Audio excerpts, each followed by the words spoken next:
Hello there. I thought I might find you here in the T section for tourists.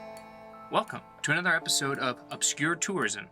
My name is George Impetigo, and today we're going to talk about books. There's something about walking into a bookstore. I don't know what it is, but if I ever need to just calm down, chill out, just take a day, if you go to a bookstore, especially I know Barnes & Noble for me, I don't know why, but there's the immediate peace about walking into a bookstore. Maybe it's the fact that everyone there is in their own little world.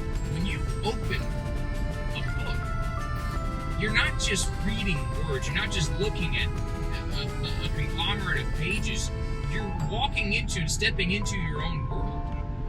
And if you think about it that way, a bookstore is not just a store full of books. It's its own universe. It's its own galaxy. And everyone there who is holding a book is like their own little planet. And we're all revolving around each other in perfect order, never bumping into each other, never bothering each other, but enjoying just that peaceful order of listening and learning. Today our tour takes us to Niantic, Connecticut. And if every bookstore is its own universe, and this were a space race, then this place would be winning by a nose.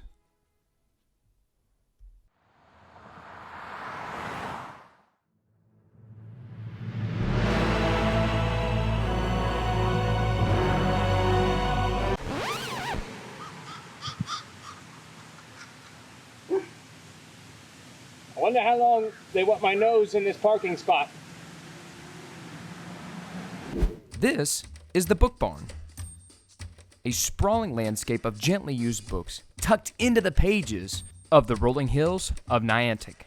And as you stroll past the clock tower in Book Barn Town Hall, there's one detail you can't miss. They have books. No, seriously, did I mention that they had books? They have so many books! The Book Barn holds within its shelves an impressive collection of over 500,000 books. And they're adding to those books every day, so that every time a customer walks in, there is something new on the shelf. You can watch the staff pore over the newly acquired piles of pages that are sold to the Book Barn every day. And as they amass more and more to their collection, they build pillars that would put even ancient Rome to shame. And once you're on the campus, follow the signs to see what all these bookish buildings have to offer. Whoops. Uh-oh. There we go.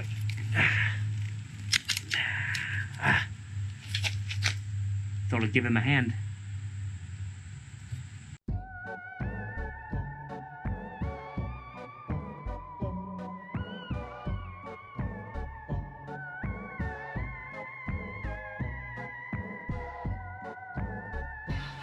Here I am sitting in the haunted bookshop, which is actually full of mostly books on collectibles and home crafts and different trades, but mostly full of poetry. So I guess what you could say is I have now entered the Dead Poet Society. Honestly, I haven't seen anything haunted in here, other than there was at least one guest that walked in, and I never saw him walk out. And I haven't seen him since. All in all, it's a must stop on the trip around the book.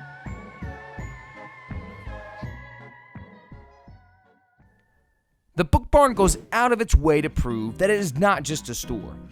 It's a sightseeing experience. Throughout the Book Barn campus, you're going to find little sitting areas where you can come and relax, like right here in the middle of this fairy garden, like they call it. You come in here, you grab a couple of books. If you got time, you're waiting on someone else, you come, you sit, you read. It's peaceful, it's quiet.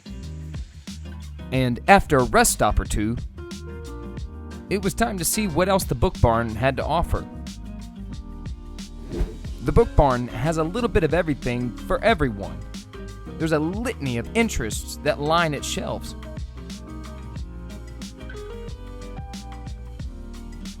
For cat people and dog people.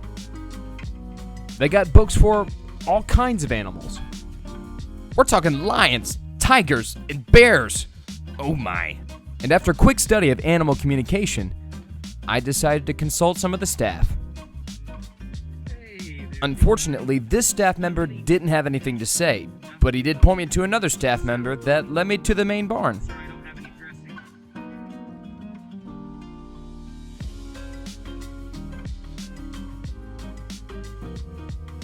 Again, I cannot stress how many books this place has. I mean floor to ceiling.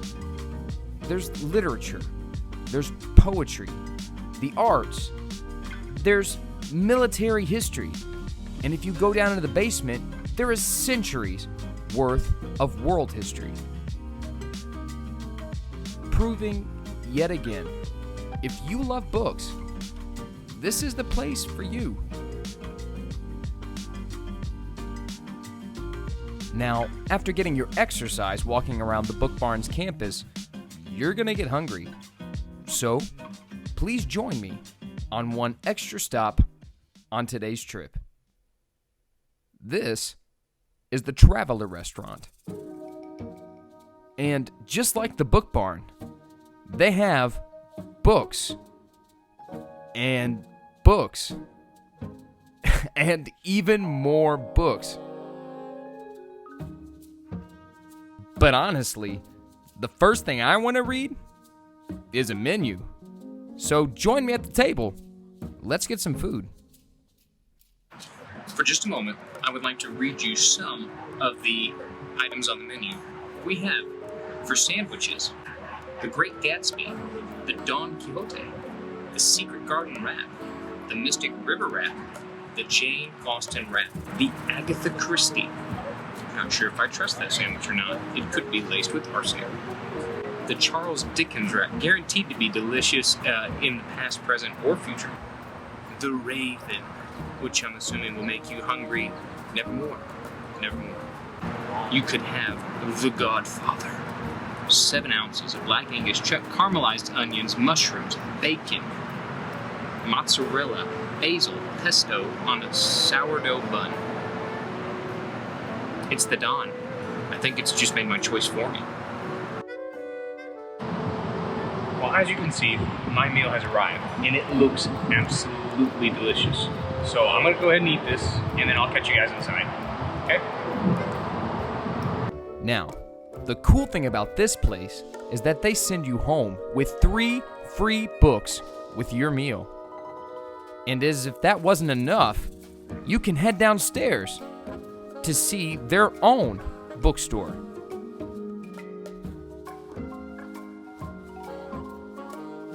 So here's the great thing about this place. Once you're done stuffing your face upstairs, you come down here and you stuff your mind. See, as when stuffing your face, you have to be careful because if you eat too much, you gain too much weight. Trust me, been there.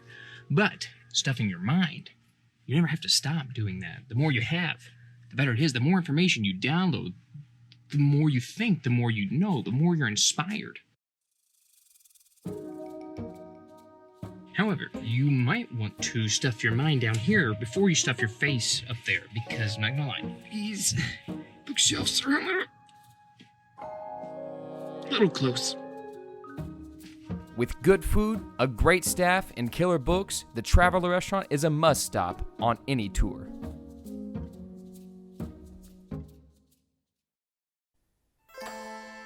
The impact that the printed page has had on humanity is staggering. Generation after generation, men and women have been passing down their ideas, filling the storehouses of our knowledge and inspiration. And as we turn the pages and place our bookmarks, it's amazing to think how many marks have books made in us.